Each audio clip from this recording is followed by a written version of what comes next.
and we're back here on viewing day at the Millbrook Proving Grounds with our auction tomorrow, and we have around about 81 lots in the sale. We've had one late entry, so I had to remember that, which I'll show you in a bit. We've got some really diverse and interesting lots this time. Everything from the very affordable right the way up to some of the grand GT cars and Rolls-Royces and Bentleys, and a few restoration projects in between for those of you who fancy getting your hands dirty. So come with me, I'll show you around. Let's have a look. So I thought I'd start you off in the smaller end of the scale, if you like, with the cars that we've got here.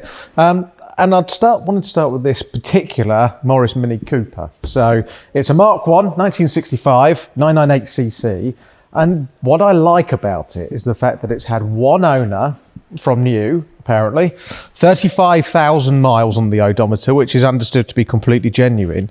And it's really nice to see one that's actually, as in my opinion, most of them should be, because it's been modified by its owner to exactly how they wanted it. So it's got a Webasto sunroof. It's evidently got a radio in it, and it's got this great big aerial, which is unusual to see. It's sort of been Radfordized to a certain extent. So if it's open, I'll show you the inside of it. So it's got, you know, the majority of its original Cooper interior with all the seats and everything, but then it's got a Riley Elf style dashboard. It's got a Les Leston steering wheel.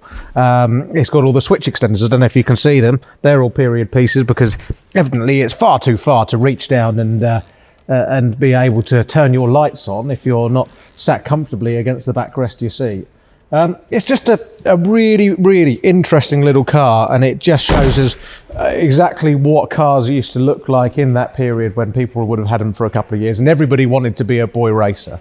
So it's a really sweet, properly period correct little car, and that's what I like about it.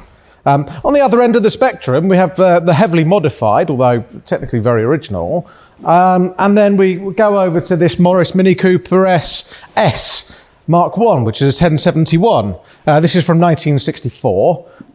It's got its original registration number and everything on it, and it's literally just been restored. Well, near enough just been restored anyway. It's been put back in its original almond green with an Old English white roof on it. It does have a period accessory in it, so it's got that very rare dash binnacle on there, because it's got the rev counter and all of its oil pressure and temperature gauges and everything. Proper Mini Cooper S interior. Very similar to that, in fact. It's just a little bit more standard. It's a bit peppy. It's got some bigger carburetors on it, and it's got a slightly uprated camshaft. But apart from that, it looks literally like it's just wandered out of the 60s. I appreciate we've pretty much looked over this because we've done the two minis which are either side of it. But I tell you what, if you wanted something to turn up to the Goodwood revival in, I mean, how fun is that? And it obviously has been, because it's got a sticker in the window from the revival 2019. It's just done in Austin service cars. Little A35 van, by the way, if you're wondering what it is. And, you know, it can carry a load. You could put somebody's A-series engine in the back of it, look, if you were going to go and rebuild it. Obviously had a lot of work done to it at some point, and it's been running and driving. It could be a good, fun starter classic. And to talking about starter classics, how about something that was a classic back in the 60s, and it was a starter classic for somebody? I recently consigned this off of a chap who's a member of my car club in South London. It's a Ford Model Y, and you're probably wondering, okay, it doesn't seem overly special as a pre-war car. However, this has been in this gentleman's family since the early 1950s. So his mother had it before him. He acquired it in 1962 or 63 when he passed his driving test. So his mum gave it to him. And now after, well, 70 years of family ownership, it's now time for it to find a new home. So he restored it himself a number of years ago, still retains its original number plate, has a big history file, as you'd expect from something of such long-term ownership. And it's just such a charming little car. It's I thought it was really worth a mention. So nice thing, and it'll be interesting to see who's happy to take it onto its, you know, hopefully another 70 years or what have you of fun ownership, which it will be. A nice, easy car to drive as well, synchro mesh and all that sort of thing. So the first of the higher end cars that we have in the sale that I wanted to show you is this sublime GT car. It's this 1968 Aston Martin DBS.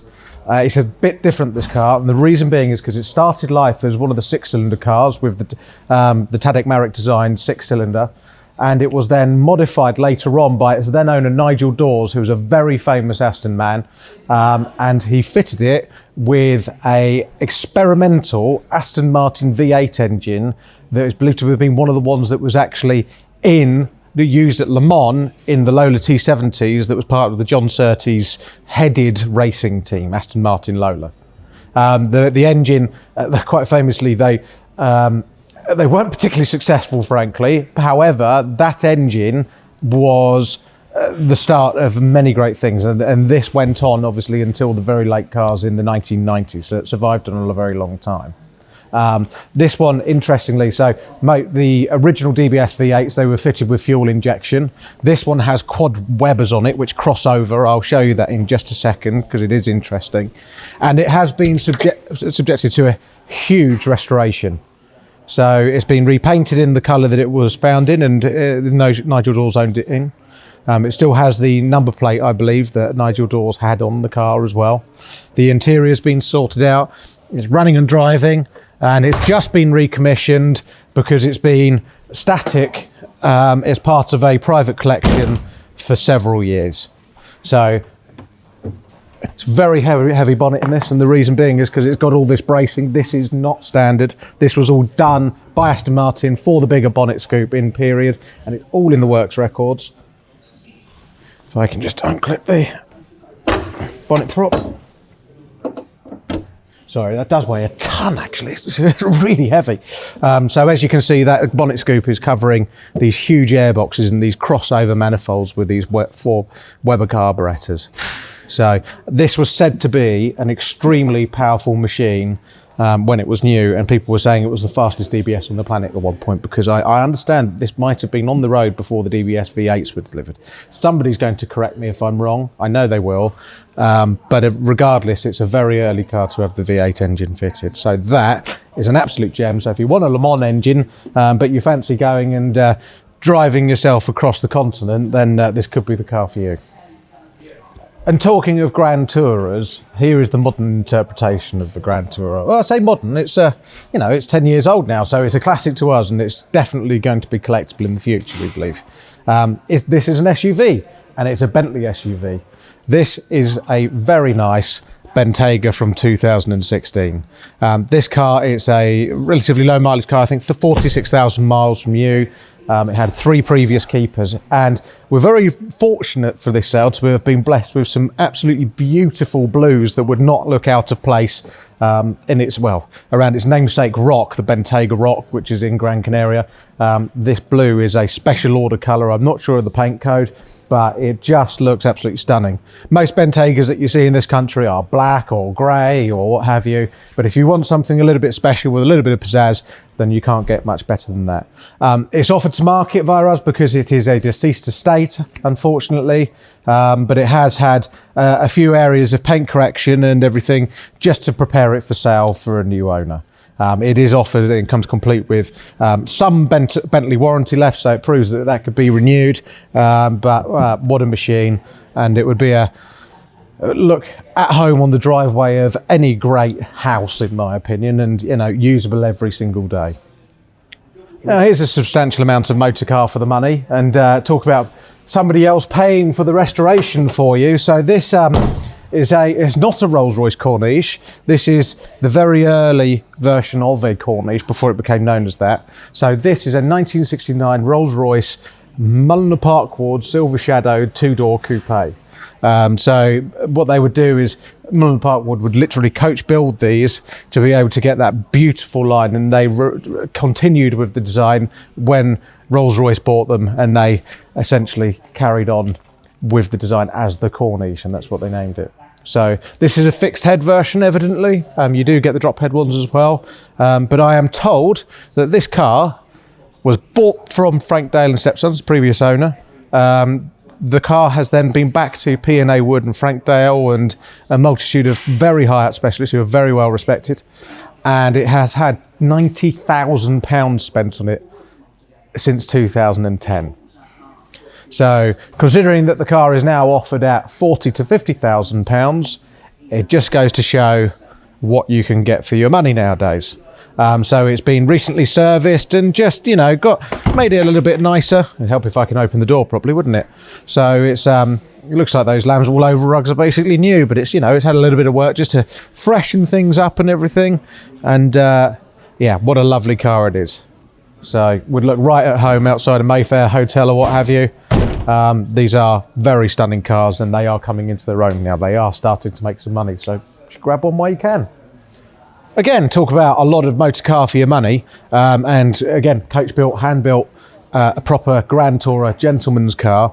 This is an Alvis TF21. They are very desirable as they have many upgrades and they are the ultimate iteration of the Alvis and pretty much, I think, the last Alvis, in fact. So this, what makes it that you have TD21, TE21, TF21. So you can tell them apart from a TD21 because they've got twin headlamps, but they have pretty much every extra that the TD21 could be specified with and a little bit more as well. So they had disc brakes, they had a 5-speed gearbox.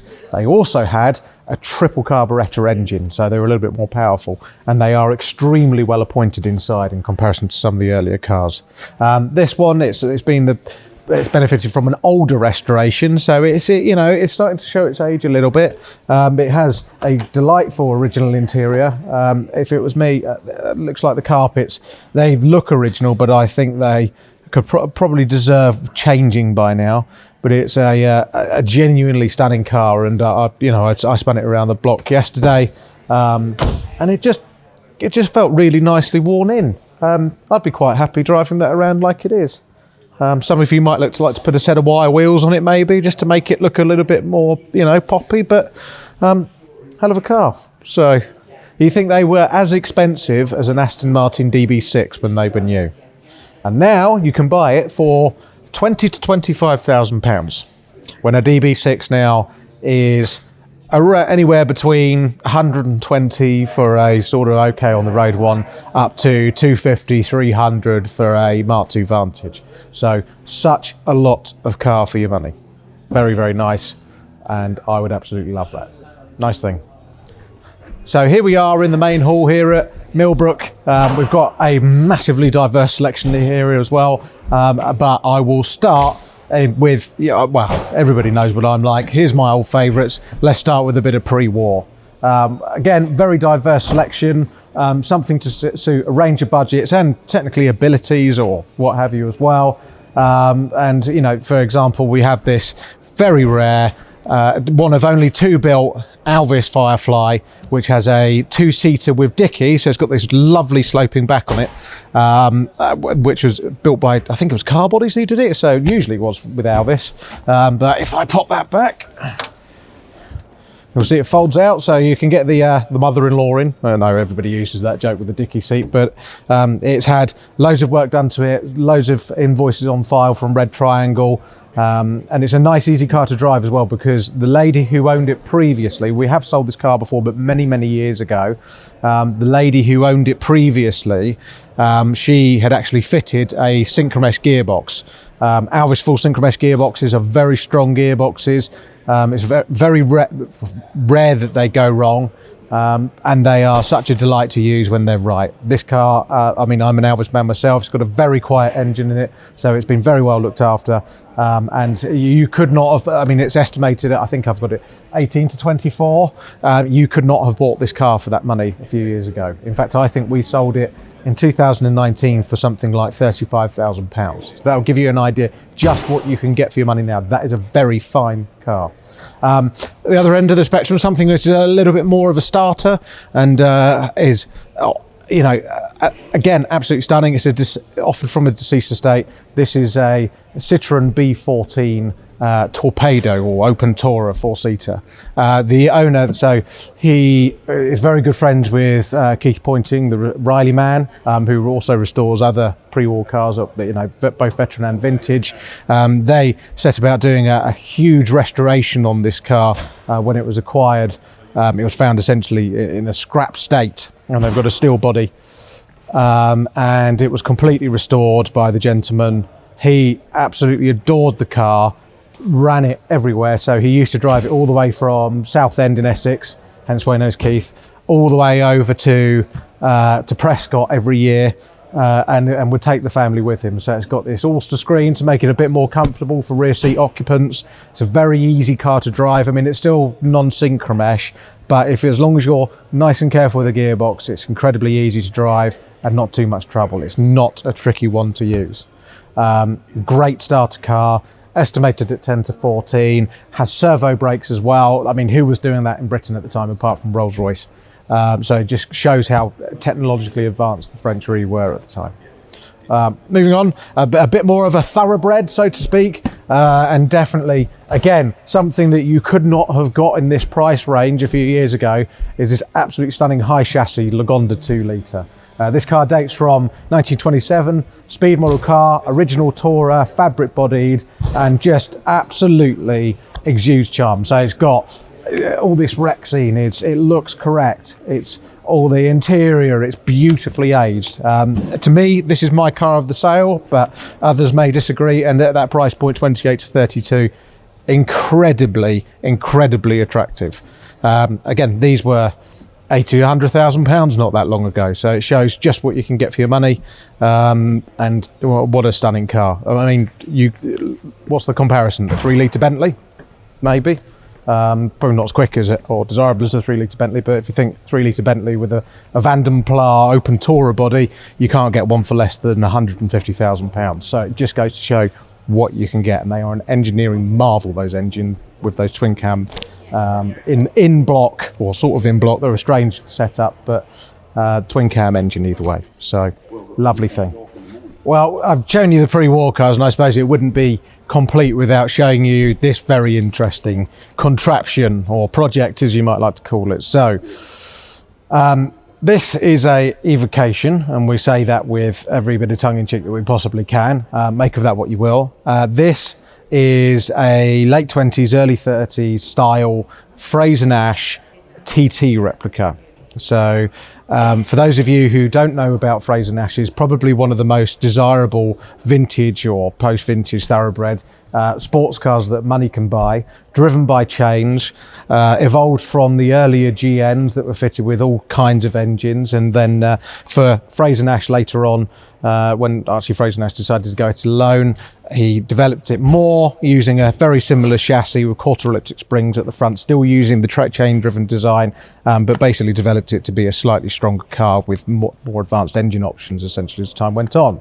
So the Frazer Nashes, they came in all forms. They started off with a little 1.5 litre side valve Vanzani engine, and sort of went up from there. So later on, they were fitted with, standard the TT replicas could be specified with either a Meadows 4ED 4-cylinder engine, which is a very strong, very resilient, very fast engine that could be made to go like a bat out of hell, or a 1.6 litre 6-cylinder Blackburns engine. So, and that was the first 6-cylinder possible. So the TT replica, there was a few cars that ran the TT and did very well in that. So Frazer Nash then decided to do it almost like as a sports model, in the same way that Bentley would do a speed model Bentley to look like some of their Le Mans cars. And Frazer Nash did that with the TT rep.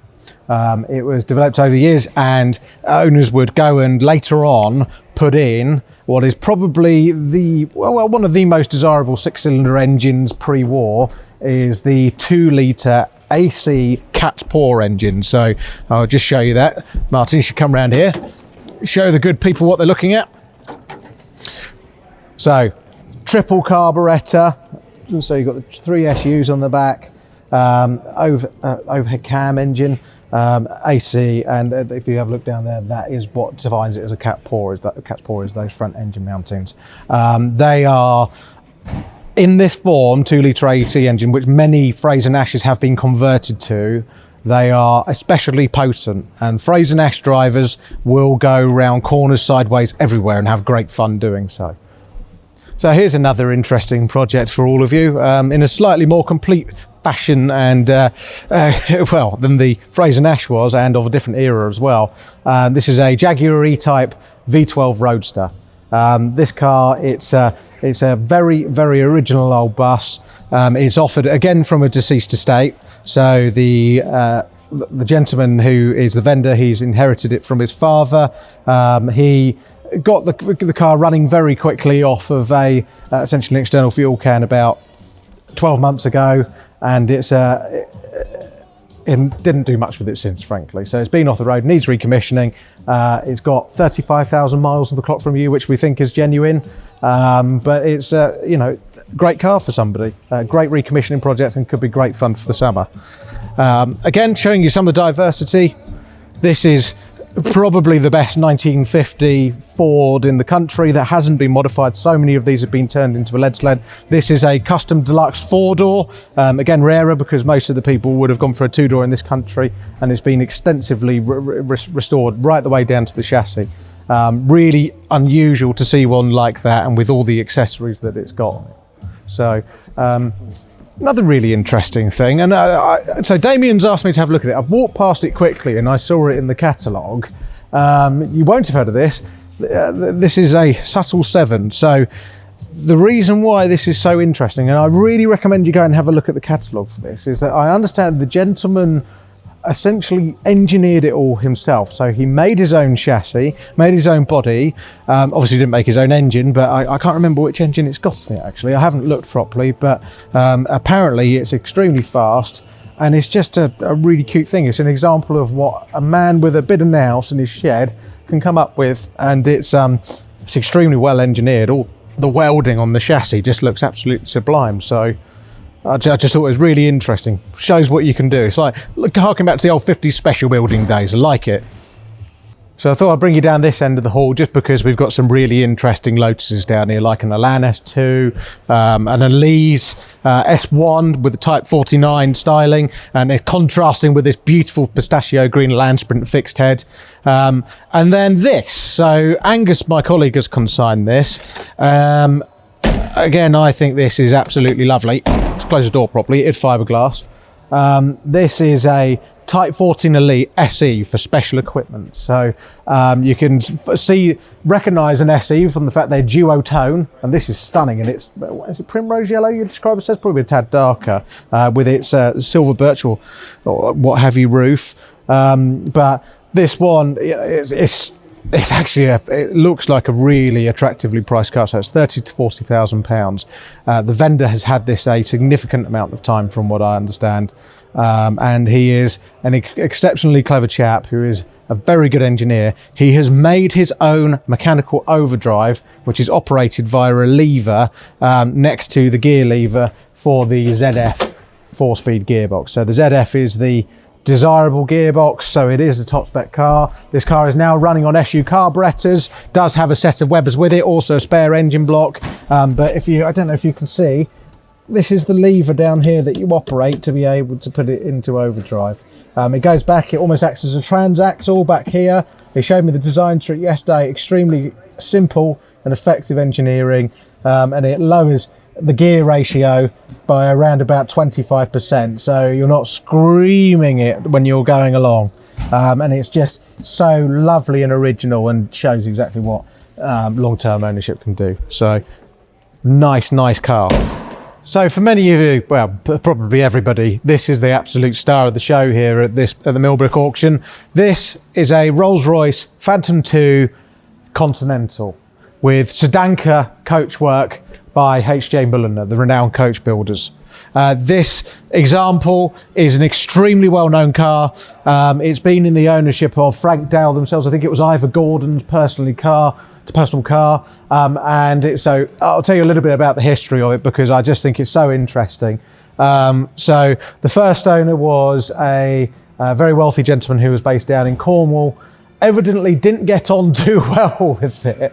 I mean, it's substantial, let's face it, but it was specified for everything from London to continental touring. He took it down to Cornwall, found out it was a little bit too big for their back lanes, and then decided to chop it in. So took it all the way back up to London to Jack Barclay, who then sold it to the renowned band leader and violinist Bert Ambrose, who was very famous And so he bought it in 1935 and kept it for some time. So he part exchanged his Bentley Speed 6 Coupe in for it and put another, I think it was £1,700 on top of his Speed 6. So it shows just how expensive these were when they were new. And got this beautiful car. He kept it for a number of years until, obviously, inevitably, musical taste change, and Mr. Ambrose, unfortunately, needed the money, so he let this absolutely stunning car go. A number of years later, as I said, Ivor Gordon owned it. It was then known, I think it was a lighter blue than this, is how most of us remember the car. But then later on, it was restored into this stunning, it's actually got a black stripe in it as well along this waistline here, but it's a lovely dark blue colour, and it just suits the car so well with this dark blue Everflex roof as well, and again, stunning dark blue interior. This car, I understand that we sold it to the vendor from the effects of the late Robert Riding, who is a renowned Rolls-Royce collector based over on the Isle of Man, who had a significant collection which had a number of interesting coach-built Rolls-Royces and Bentleys, and now it is offered as it sits. It's just an absolutely stunning thing, and deserves, in my opinion, to sit around all of the old fashion Mayfair clubs like the Embassy Club and all that sort of thing. I mean, you can just imagine it outside the Dorchester on a sunny day, and absolutely no one would be confident enough to think that they were better than you if you owned this thing, because of its sheer size and it's how elegant it is. So stunning motor car, 150,000 to 180,000 pounds, and it's just sublime. I think it's a wonderful thing, and somebody will be very proud of it. I mean, and where else can you get genuine open top motoring like this, where rear seat occupants can still remain nice and dry and out of the cold? Brilliant thing. On the other side of the room, I'm going post-war now, but absolutely condition is there, and also again, very much the gentleman's motor car is this lovely Aston Martin DB2 So this car has been the recipient of a substantial restoration. I mean, look at the colour, just stunning from every angle, and so nice to look at in all sorts of ways. Estimated at 80 to 100,000 pounds. You could not restore this motor car for this money, ladies and gentlemen. It would cost you way north of 200,000 pounds to get anything close to this if you were going to do it yourself. Angus has consigned it. I just think it's stunning. Proper gentleman's cruiser. Would look at home in the Riviera or anywhere, and a little bit different because obviously most people nowadays are going for will go for a DB5 or a DB6. If you fancy something that will really turn heads, look no further. Beautiful grand touring car. So, ladies and gentlemen, as always, I've only shown you a mere snapshot of what we do have in the sale. We do have 81 lots, and I've shown you around about a quarter of that, of bits and pieces I just thought were interesting as we walked past. So, if anything that you saw took your fancy, or you fancy having a look at what else we have in the sale, please do visit our website, www.h&h.co.uk, just to see what we have in. If any of the lots that really take your fancy, and you're wondering, oh, what's it like, please request a condition report or give us a call. So you can ask for a condition report via our main email address, or if you go onto the individual lot listing for each car and you scroll down to the bottom, you'll see the details of the individual specialist on there. Please call us, email us, or send a carrier pigeon if you need to as well. We will respond as best as we can promptly in order to give you time to bid and make a decision on what you want to do. And with regards to bidding, obviously, we hope to see you here tomorrow. It'd be lovely to see you. It's a weekend after all, and it's the first time we've done a weekend for a long time. But if you can't make it, then you can also register to bid via the telephone or online. Anything else you need, please get in touch with us. We hope you enjoy the sale. Hope to see you tomorrow if you are coming, but if not, good luck and speak to you later on.